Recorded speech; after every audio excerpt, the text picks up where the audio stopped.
কিছু সংখ্যক মানুষের ওঠা বসা চলাফেরা বলে দেয় ইসলামের আদর্শে আদর্শিত হতে পারে নাই, নবীর আদর্শে আদর্শিত হতে পারে নাই। দুনিয়াবি আধুনিকতার হাওয়া গায়ে লাগিয়ে তারা চলতে চায় নবীর সুন্নাহকে ছেড়ে। হুজুরের কাছে গিয়ে বলে, হুজুর আমার পরিবারে অশান্তি, আমার ছেলে কথা শোনে না, আমার মেয়ে কথা শোনে না, হুজুর একটু দোয়া করে দেন। আমাদের মধ্যে এত অশান্তি কেন? ও দুনিয়ার মানুষ, আমরা যদি নিজেদের মধ্যে সুন্নাতকে ধরে রাখতে পারতাম, আমাদের মধ্যে অশান্তি আর আসতো না। সুন্নাতের মধ্যেই আছে শান্তি, নবীর আদর্শের মধ্যেই আছে শান্তি। নিজের মধ্যে তাকওয়া আনলেই তারপরে শান্তি পাওয়া যাবে। ও দুনিয়ার মানুষ, সাহাবায়ে কেরাম নিজেদের মধ্যে এত শান্তি উপলব্ধি করতেন, কখনো কোনো নাশুকরি নাই, কখনো কোনো বাড়াবাড়ি নাই। সাহাবায়ে কেরামদের জিন্দেগিতে দামি কোনো বাড়ি, দামি কোনো নিজের চলাফেরার জন্য তেমন কোনো বন্ধ ব্যবস্থা ছিল না। তবে সাহাবায়ে কেরাম সর্ব অবস্থায় খুশিতে ছিল। জোরে বলুন সুবহানাল্লাহ। কেন এটা হলো? কি কারণে হলো? সাহাবায়ে কেরাম এই দুনিয়াকে আসল জিন্দেগি মনে করেন নাই। নবীর আদর্শকে মেনে, আল্লাহর হুকুমটাকে মেনে এই দুনিয়ায় সাহাবায়ে কেরাম চলতে চেয়েছিলেন। সেই জন্য মেনে নিয়ে দুনিয়ার জমিনে আল্লাহর হুকুমগুলো নিজের জিন্দেগিতে সেট করার নিয়ত করে সেটাকে প্রতিফলিত করে সাহাবায়ে কেরাম চলেছিল। সেই জন্য তো যে ব্যক্তিগুলোর কোরআন আসার আগে কোনো মর্যাদা ছিল না, তবে কোরআন আসার পরে মেনে নেওয়ার কারণে আল্লাহ রাব্বুল আলামিন সাহাবায়ে কেরামদের সম্মান আকাশচুম্বী করেছে। জোরে বলুন সুবহানাল্লাহ। প্যারে হাজিরিন, আমাদেরকে শিক্ষা নেওয়া দরকার। কোরআনুল কারীমে এসেছে সাহাবায়ে কেরাম হলো আমাদের ঈমানের মাপকাঠি। আমিনু কামা আমানান নাস, ঈমান আনো, বিশ্বাস স্থাপন করো তো ওই মানুষগুলোর মতন। এখানে বোঝানো হয়েছে আমার আপনার প্রিয় নবী মুহাম্মদুর রাসূলুল্লাহ সাল্লাল্লাহু আলাইহি ওয়াসাল্লামের সাহাবায়ে কেরামদেরকে। জোরে বলুন সুবহানাল্লাহ। আমাদের মধ্যে পরিবর্তন আনতে হবে। আমরা পরিবর্তন নিজেদেরকে যদি করতে পারি, নিজেদেরকে যদি করতে পারি, আমার আপনার কবরে, আমার আপনার হাসরে আমরাই ফায়দা পাবো। দুনিয়ার জমিনে এই তো রমজানুল মুবারক মাস বিদায় নিল। নবীজি সাল্লাল্লাহু আলাইহি সাল্লামের পদ্ধতি ছিল, তিনি শেষ দশকে তিনি কোমর বেঁধে নিতেন ইবাদতের জন্য। আর আমরা মুসলিম হিসাবে আমরা তো দেখেছি মুসলমান এই শেষ দশকে বেশি মার্কেটিং করেছে, ঠিক না বে ঠিক? বিশেষ করে ঘরের মহিলাগুলো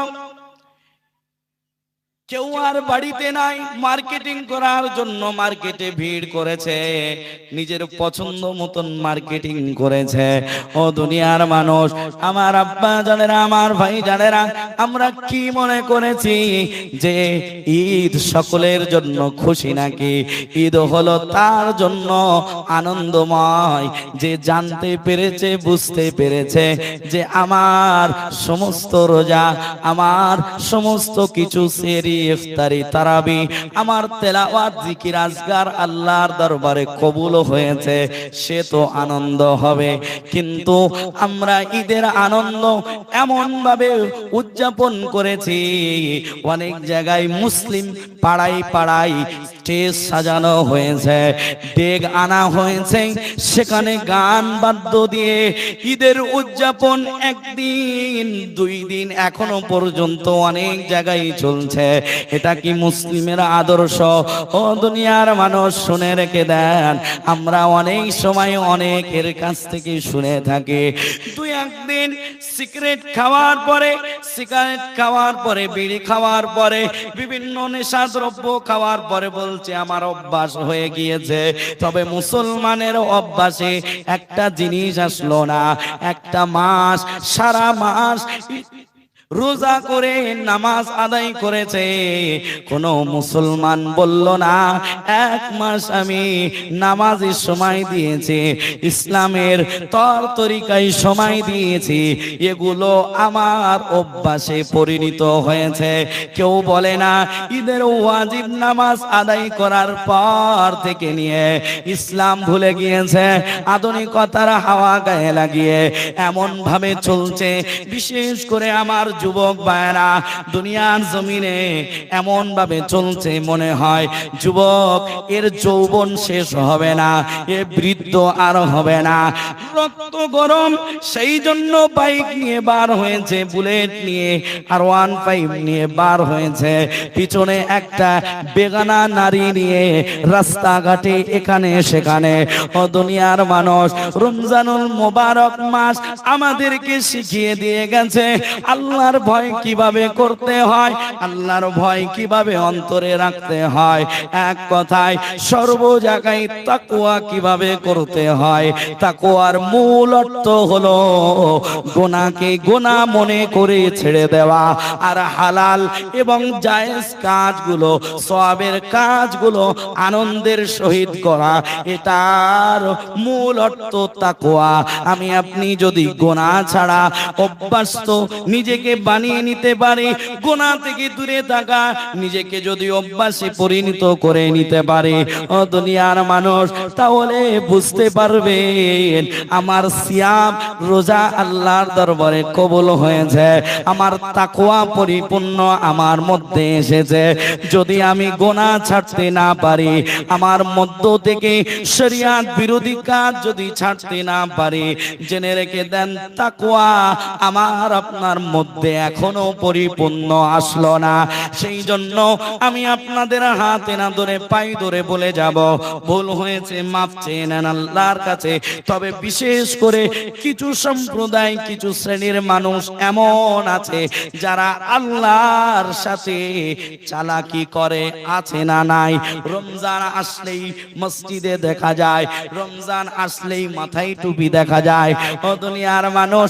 আবার ঈদের নামাজ যখন শেষ, মুসল্লিকে আর মসজিদে দেখা যায় না ও দুনিয়ার মানুষ। আমাদের আকাবির হযরত গান বলেছেন, রব্বানি হও রমজানি হইও না। রব্বানি যদি তুমি হও আল্লাহর খুশির জন্য, আল্লাহর বিধিবিধান তুমি রমজানেও মানবে, রমজানের বাইরেও মানবে। সেই জন্য শুধু রমজানি হইও না, রব্বানি হও। রব্বানি হলে রোজাও আদায় তুমি করবে, বাকি মাসগুলোতে আল্লাহর বিধিবিধান হুকুমও তুমি মেনে চলবে। জোরে বলুন সুবহানাল্লাহ। মুজাদ্দিদে জামান সেই জন্য একটাই কথা বলে, বাবা তুমি তাকওয়া অবলম্বন করো, তোমার দিলটাকে সাফ করো ও দুনিয়ার মানুষ। আমার আব্বা জানেরা, আমার ভাই জানেরা, আমার যুবক ভাইরা, আমরা দুনিয়ার মধ্যে আমাদের মজ মস্তিতে মেতে আছে। তবে জেনে রেখে দাও ও যুবক, তোমার কদমের উপরে হাত রেখে বলছে, আমি তোমার ভাইয়ের মতন হিতাকাঙ্ক্ষী হয়ে বলছে, খবরদার ইসলামকে আদর্শ বানাও, অন্য কিছুকে বানিও না। খবরদার বলে গেলাম, নবীর আদর্শ বাদ দিয়ে অন্য কোথাও তুমি যেও না, কারণ নবীর আদর্শ সব চাইতে অতি পবিত্র। জোরে বলুন সুবহানাল্লাহ। যুবকেরা মসজিদে যাচ্ছে, নামাজ আদায় করেছে, আবার সমাজে যখন আসছে অশ্লীল কাজে লিপ্ত হয়ে পড়ছে। আমি যুবকদেরকে বলবো, ও যুবকেরা, তরুণেরা, ও আমার কলিজার টুকরা যুবক ভাইয়েরা, আমি অনুরোধ করে বলছি, নিজেকে পরিবর্তন করো, কারণ আগামীর দিন এমন এক সময় আসছে যে সময়ে তোমার ঈমানটা বড় প্রয়োজন।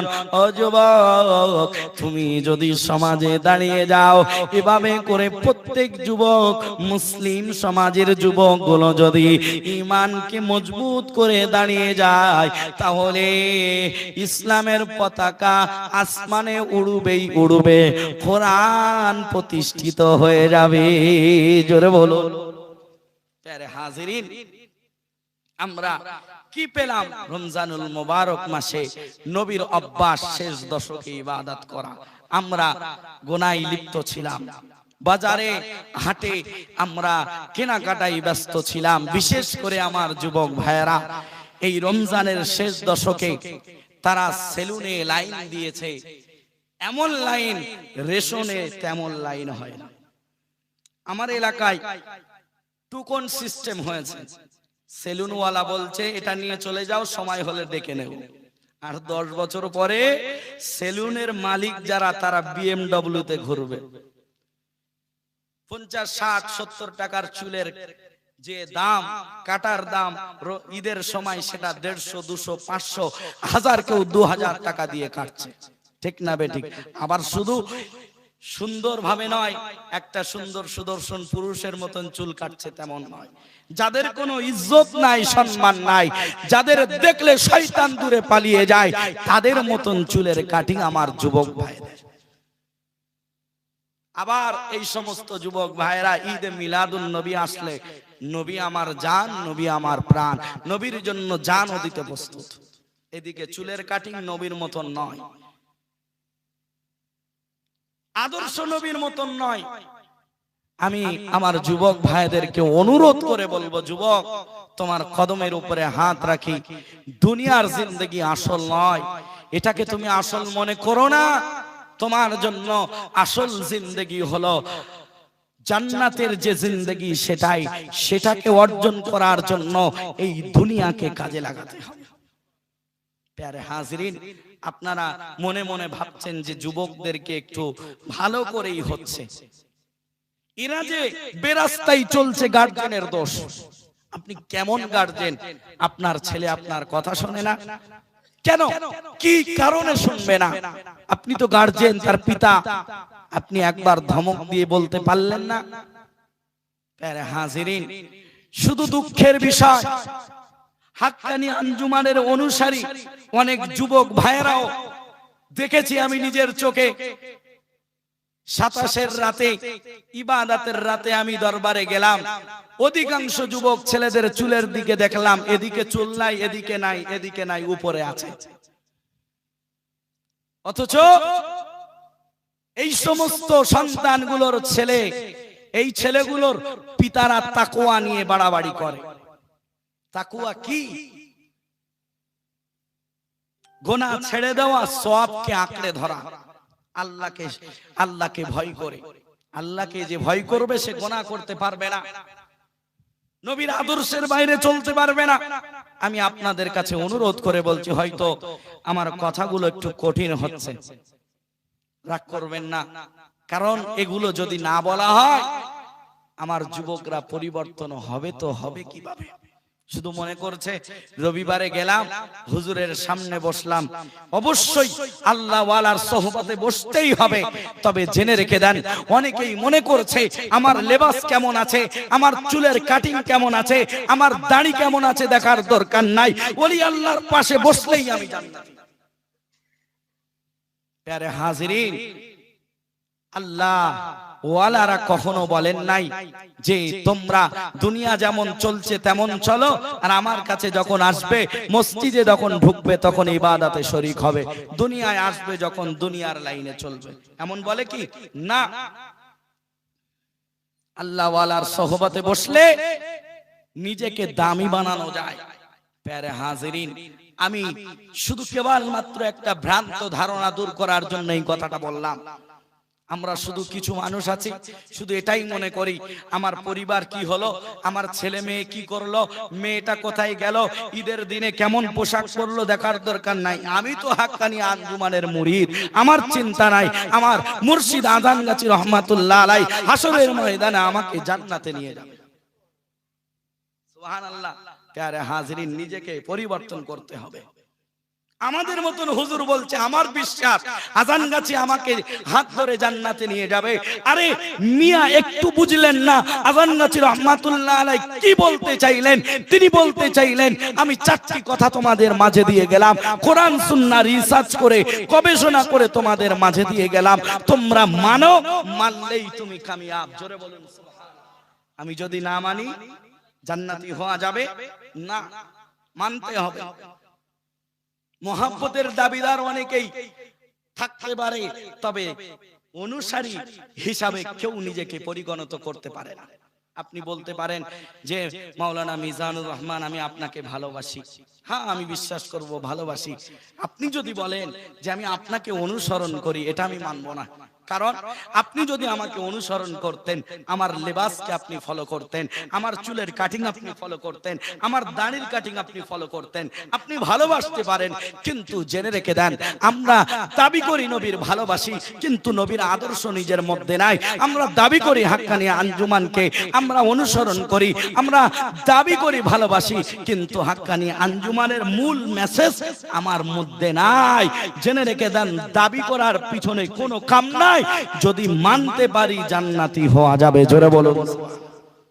আমরা বায়াত হয়েছি হাক্কানি আঞ্জুমান, অর্থাৎ অঙ্গীকারবদ্ধ হয়েছি। বায়াত অন্যান্য সিলসিলায় যেমন হাতে হাতে হাত দিয়ে, পাকড়িতে হাত দিয়ে ইস্তিগফার কালিমা পড়িয়ে তারপরে মুরিদ বানানো হয়, হাক্কানি আঞ্জুমানে এমন সিস্টেম আছে? আছে।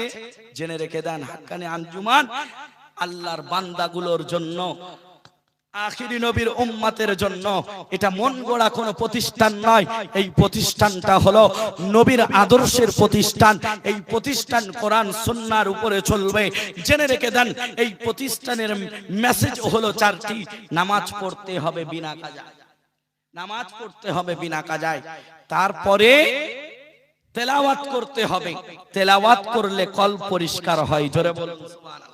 তেলাওয়াত করতে হবে 5 ওয়াক্ত, ওজিফা হিসাবে দিলেন। 3 নাম্বার, হালাল খেতে হবে, হারাম থেকে দূরে থাকতে হবে। নেগেটিভ পজিটিভ, আমরা হালাল বলতে শুধু ওই খাদ্যকে মনে করি। জেনে রেখে দেন, হালাল খাওয়ার পিছনে যত হালাল বস্তু আছে ধরতে হবে, আর হারাম যত বস্তু আছে ছাড়তে হবে। মূল অর্থ হলো এটাই। আমরা একদিকে নেব আর একদিকে নেব না, এটা হতে পারে না। হালাল অর্থ যেটা শরীয়ত সম্মত সেটাকে যেমন শরীয়ত সম্মত সুদ ছেড়ে দিতে হবে, হালাল নিতে হবে। ব্যবসা নিজের মধ্যে রেখে হালাল ইনকাম করতে হবে। সুদ, বন্ধন, লোনকে দূরে ঠেলে দিয়ে, অর্থাৎ এগুলো হলো হারাম, এগুলো দূরে সরিয়ে দিয়ে হালালটা নিজের মধ্যে নিয়ে চলতে হবে। তারপরে আপনি দামি হবেন। জোরে বলুন। প্যারে হাজিরিন, চতুর্থ এই দরবারের মূল কথা, তাকওয়া অবলম্বন করে চলতে হবে। তাকওয়াটা কি? দুনিয়া বিমুখ আখিরাতের দিকে নিজেকে নিয়ে যাওয়ার অর্থই হলো তাকওয়া। জোরে বলুন সুবহানাল্লাহ। এর অর্থ, মূল অর্থ হলো গুনাহ ছাড়া ইবাদতে সময় দেওয়া। আমি আপনি নিজের দিকে একটু খেয়াল করি। আমরা শুধু মনে করি কয়েকটি সময় এমন আছে শুধু ইসলামিক লেবাস পরবো আর ঘুরে বেড়াবো, তারপরে দুনিয়া যেভাবে চলছে আমি সেইভাবে চলবো। এমন কি ভাইজান? খবরদার, এমনটা করবেন না। আমি যে কথা বলতে চাইছিলাম যে আমাদের মধ্যে পরিবর্তন ঘটাতে হবে।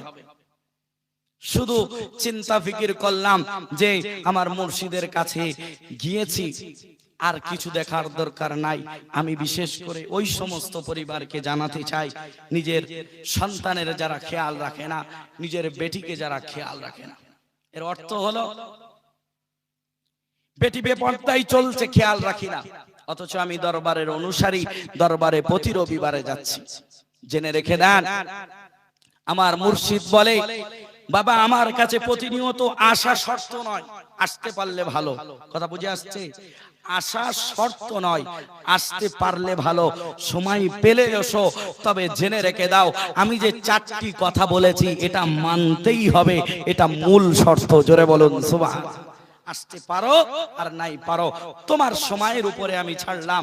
তবে যাওয়া যদি আমরা বেশি করি, মহাব্বত তত বাড়বে। জোরে বলুন সুবহানাল্লাহ। সময় বার করব আল্লাহ ওয়ালার কাছে যাওয়ার জন্য, তবে খেয়াল রাখবো নিজের পরিবার যেন ঠিক থাকে, তাকওয়ার উপরে থাকে। আপনার বেটিটা বেপরদায় চলতে পারবে না। এই তো ঈদের দিনে দেখলাম মুসলিম ঘরের ছেলে মেয়েগুলো এমন এমন পোশাক পরে রাস্তাঘাটে ঘুরছে। ও দুনিয়ার মানুষ, এটাই কি ঈদ? এটাই কি ঈদ? একটা মাস আমাদেরকে কি শিক্ষা দিল? আমরা কি নিলাম, কি করলাম? আমরা তো মাহে রমাদানে লাইলাতুল কদরে আমরা জাগ্রত হয়ে ইবাদত করেছি, তবে আমরা এর আসল শিক্ষা নিলাম না। ওই একটা সিস্টেম যে ইবাদত করতে হবে সেই জন্য গিয়েছি। জেনে রেখে দেন, শুনে রেখে দেন, দিল থেকে যদি আপনি মাহে রমাদানকে গ্রহণ করতেন, এই মাহে রমাদানের রোজাকে আপনি দিল থেকে যদি ইমানি অবস্থায় সওয়াব পাওয়ার আশা নিয়ে যদি আপনি রাখতেন, আশা রাখা যায় এই এক মাস আপনার জন্য যথেষ্ট ছিল আপনার পরিবর্তন হওয়ার। জোরে বলুন। নিতে পারি না, রমজান মাস এসেছে, প্রতি বছর তো আসে, এই বছরও রাখবো, পরের বছরও রাখবো। রোজা তো রাখতে হবে, সারাদিন শুধু শুকিয়ে থাকতে হবে, এটাই তো কাজ, অন্য তো আর কোনো কাজ নাই।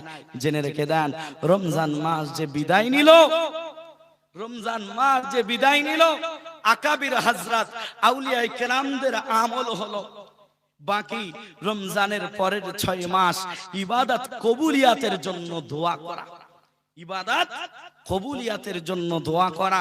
সিহরি করেছি, ইফতারি করেছি, সিয়াম সাধনা করেছি, তারাবি পড়েছি, কত তেলাওয়াত তাসবিহ, আমরা কত কিছু করেছি, ওজিফা পড়েছি, আমরা কত তেলাওয়াত, কোরআনের সূরা তেলাওয়াত করেছি, আল্লাহ কবুল করলো কিনা?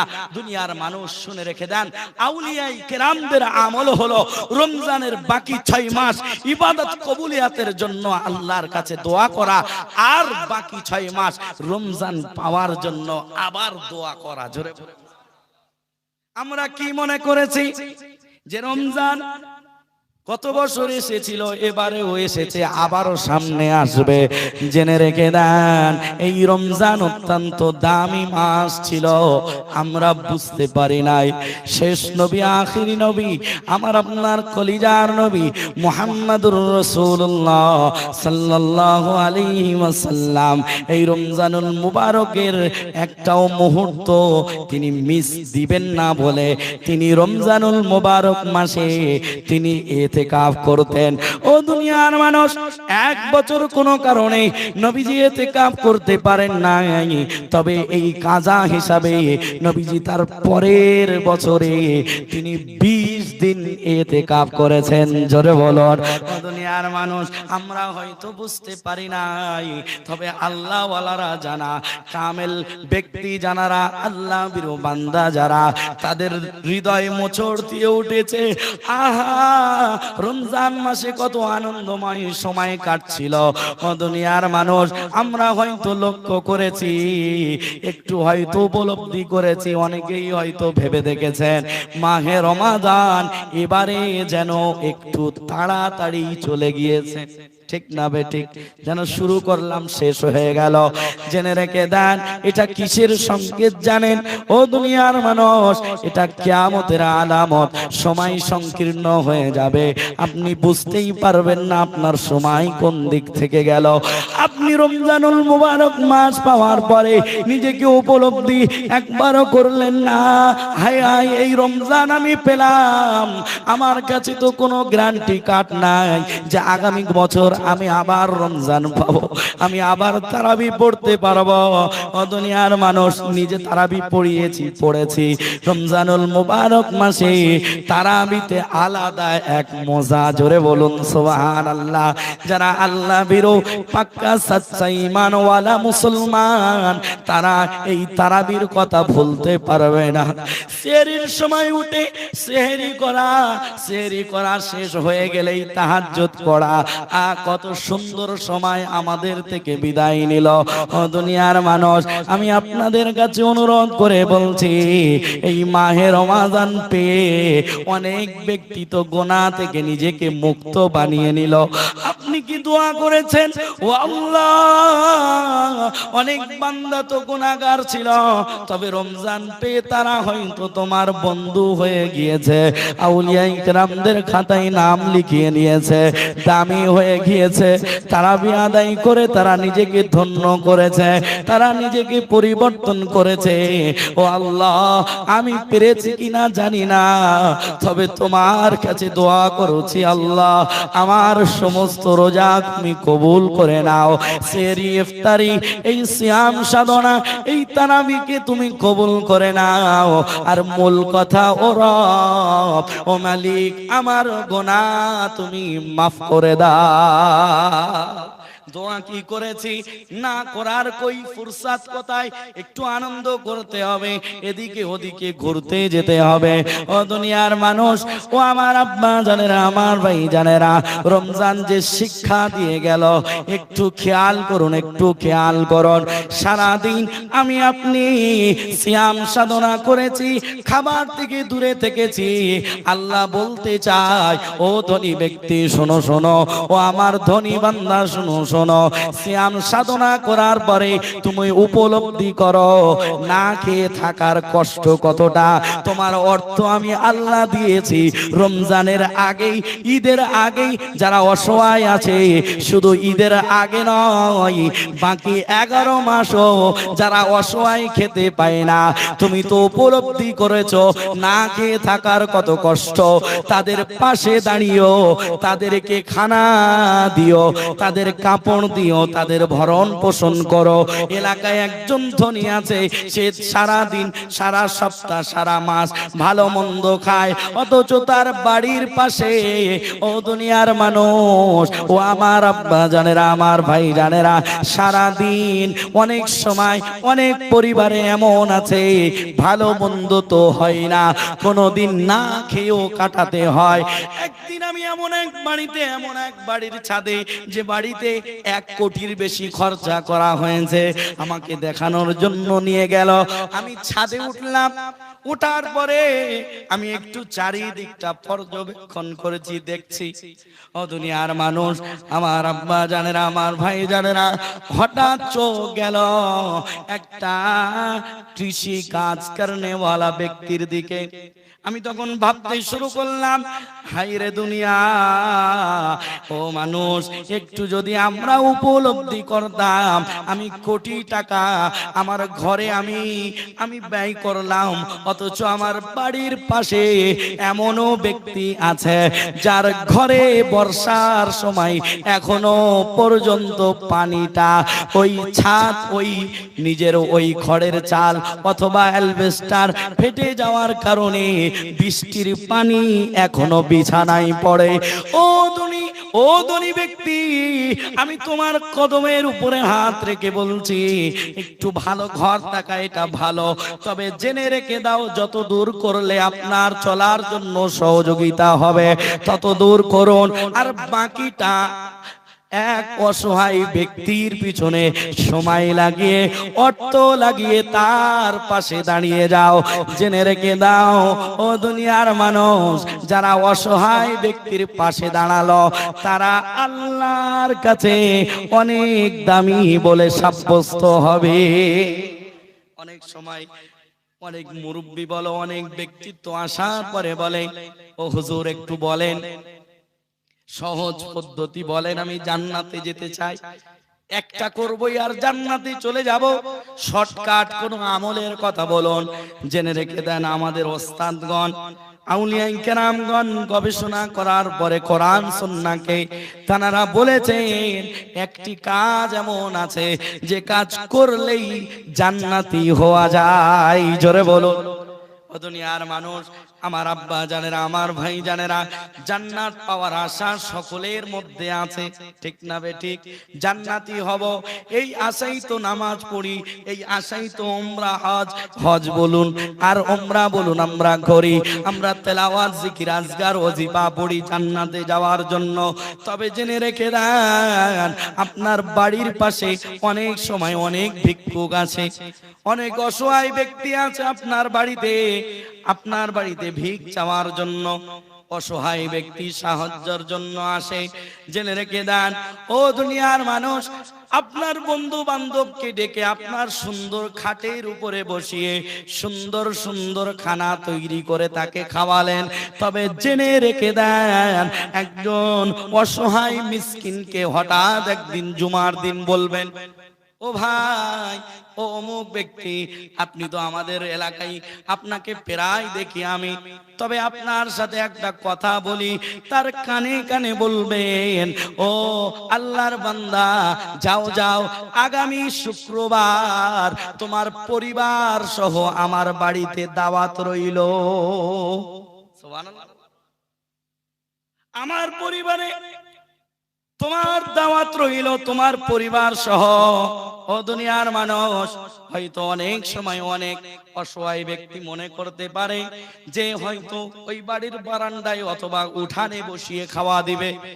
জেনে রেখে দেন, শুনে রেখে দেন, আল্লাহকে রাজি করতে যদি চান অসহায় ব্যক্তির পাশে দাঁড়াতে হবে, অসহায় ব্যক্তিকে দূরে ঠেলে দেওয়া যাবে না।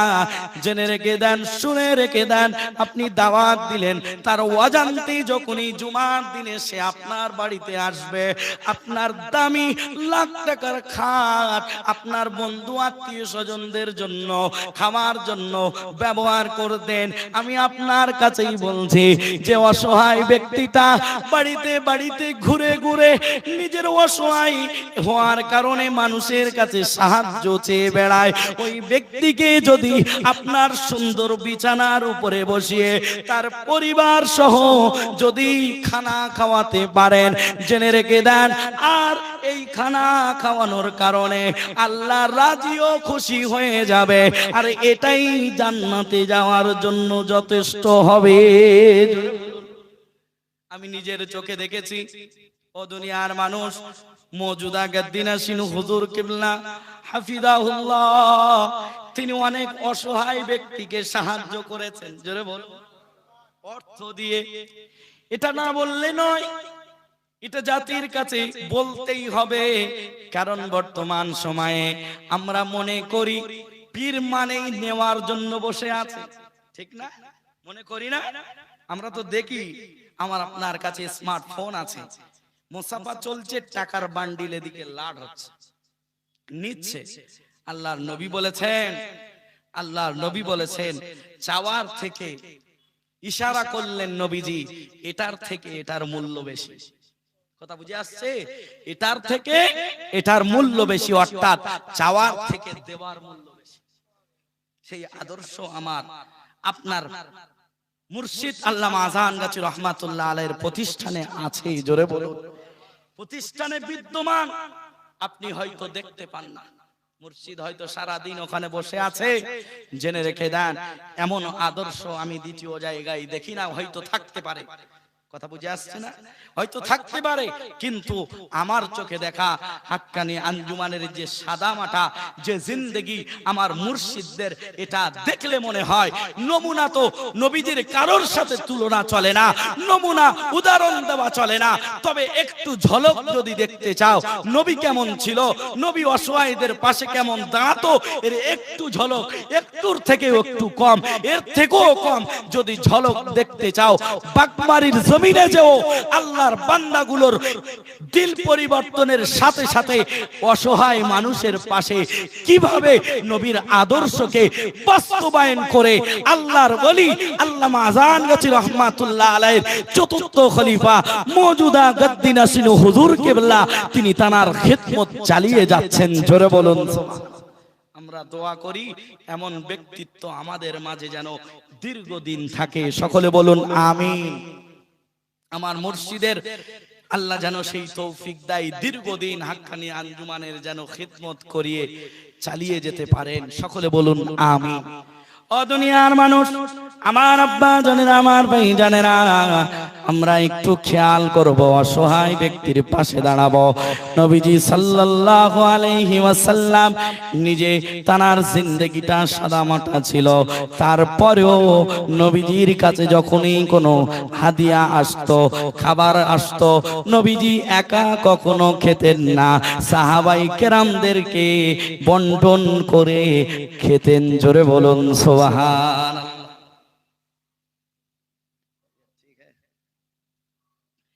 ও দুনিয়ার মানুষ, আমার আব্বা জানেন, আমার ভাই জানেন, আমার কথার শেষের দিকে আমি আসছি। যেহেতু আপনাদের এলাকার সন্তান, আমার বন্ধু মানুষ, আমি আর দীর্ঘ করব না। আমার পরে আমার মুফতি সাহেব আছেন, তিনি আলোচনা করবেন। তবে আমার মূল টপিক হলো একটাই, আমরা রমজান থেকে কি শিক্ষা পেলাম। রমজানুল মুবারক মাস থেকে প্রথম শিক্ষা, অসহায় মানুষের যে কষ্ট, এটা উপলব্ধি করা। ও দুনিয়ার মানুষ, ইবাদতের প্রতি গুরুত্ব দেওয়া।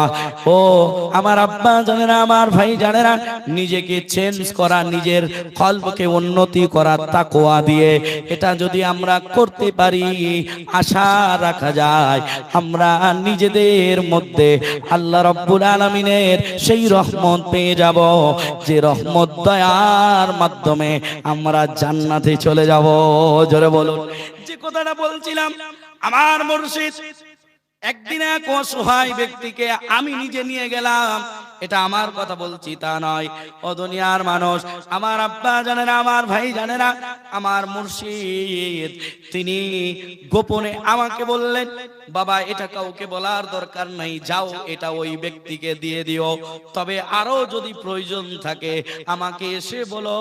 অবশ্যই অসহায় ব্যক্তির পাশে আলেমগণ সহ আউলিয়ায়ে কেরামগণ, নবীর আদর্শেই আদর্শিত যারা আছে তারা প্রস্তুত। জোরে বলুন সুবহানাল্লাহ।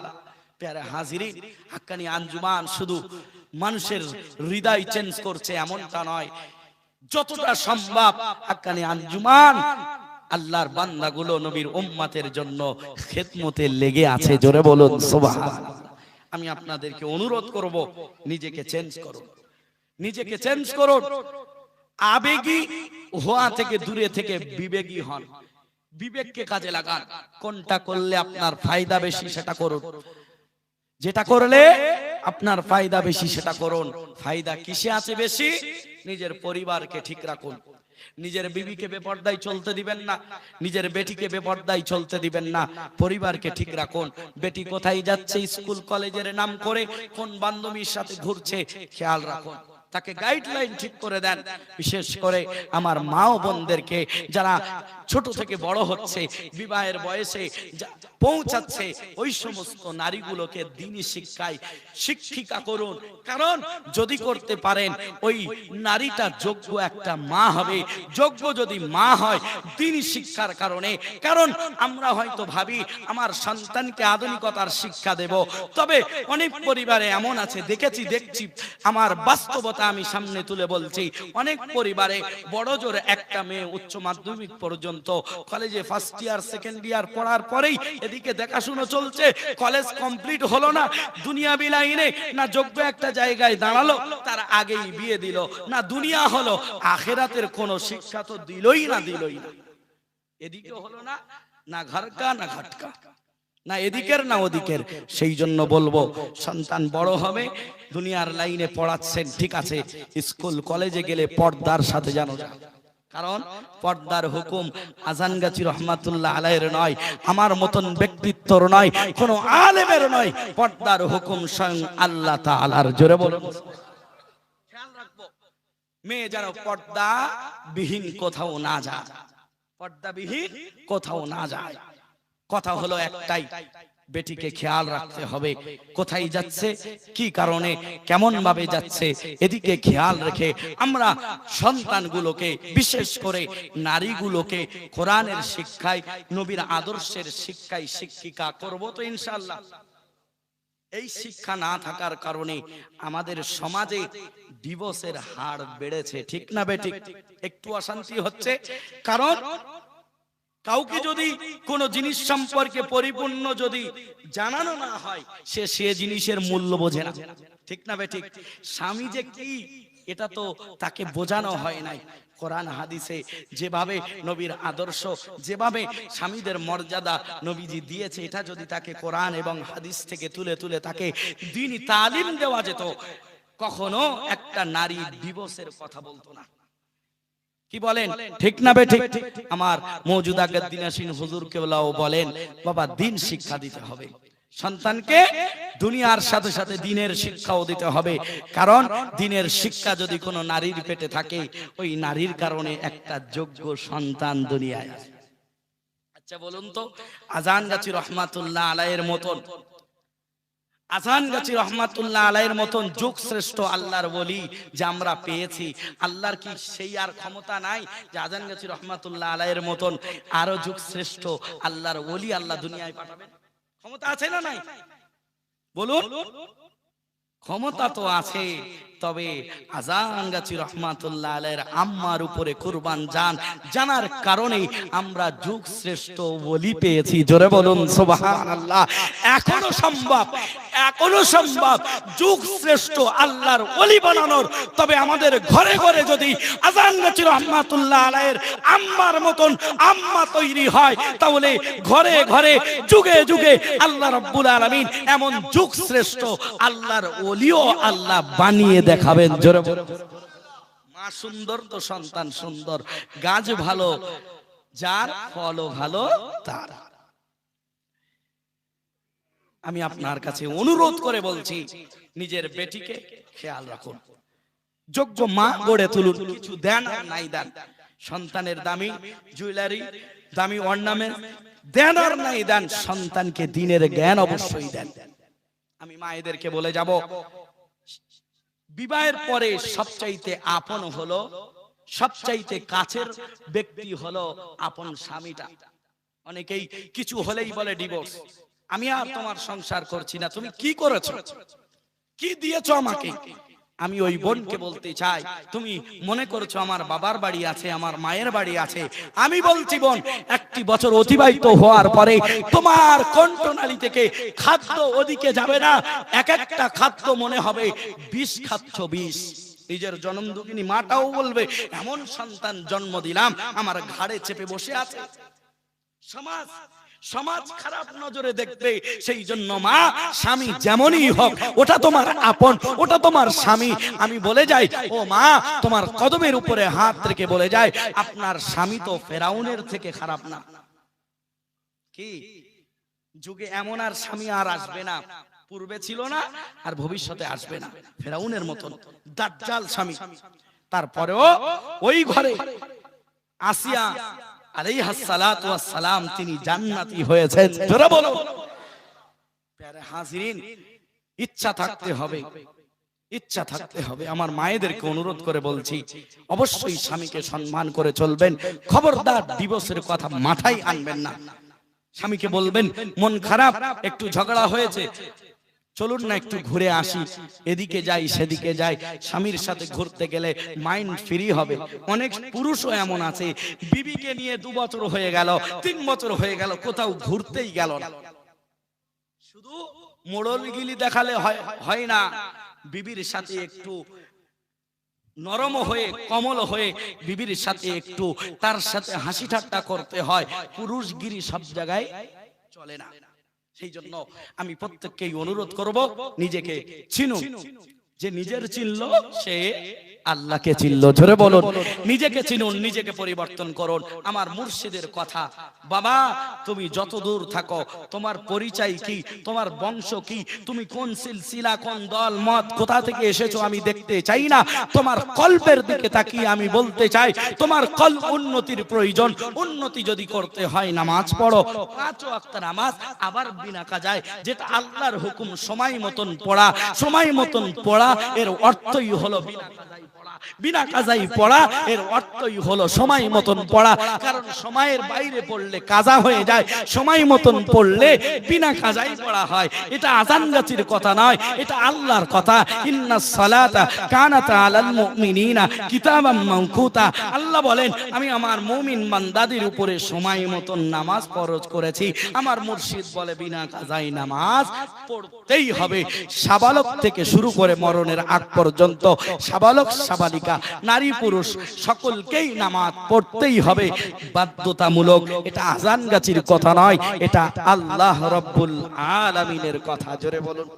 দ্বিতীয়, তেলাওয়াত করতে হবে, কোরআনের জিকির করতে হবে, তাসবিহ পড়তে হবে। তৃতীয়, হালাল খেতে হবে, তাকওয়া নিয়ে চলতে হবে। তাকওয়ার অর্থ মনে রাখবেন, আমি এর বাড়ি খাবো না, ওর বাড়ি খাবো না, এটা মূল তাকওয়া নয়। মূল তাকওয়া গুনাহ থেকে বেঁচে থাকা, সওয়াবের প্রতি আগ্রহী হওয়া, দ্বীনের প্রতি, ইবাদতের প্রতি আগ্রহী হওয়ার অর্থই হলো তাকওয়া। জোরে বলুন সুবহানাল্লাহ। যেখানে গেলে আল্লাহ খুশি হবে, আমার মন চাইলেও আমি সেদিকে যাব না, কারণ আমি তাকওয়া অবলম্বন করি। আল্লাহর ইচ্ছাটাই আমার ইচ্ছা, আমার ইচ্ছা দূরে সরিয়ে দিয়ে আল্লাহর ইচ্ছাটা যখন কেউ মেনে নিয়ে চলবে, সেই হলো আসল তাকওয়া, পরহেজগারকারী। জোরে বলুন সুবহানাল্লাহ। আল্লাহ রাব্বুল আলামিন আমাদের সকলকে শোনার থেকে বেশি বেশি আমল করার, আমি গুনাহগারকে বলার থেকে বেশি বেশি আমল করার তৌফিক দান করুক। সকলে বলুন আমিন। বলবেন না? জোরে বলুন আল্লাহুম্মা আমিন। আমার কথায় কষ্ট পেয়েছেন নাকি? অনেক কথা হয়তো উঁচু গলায় বলেছি, আমার অভ্যাস, আমি সামাজিক কথা বেশি বলি। হয়তো অনেক সময় কথা বলার সময় উঁচু গলায় কথা বলেছি, কষ্ট যদি পেয়ে থাকেন, সন্তান হিসাবে, নাতি হিসাবে, বন্ধু হিসাবে, ভাই হিসাবে ক্ষমার নজরে দেখবেন। আপনাদের জন্য দোয়া করি, আপনারাও আমার জন্য দোয়া করবেন।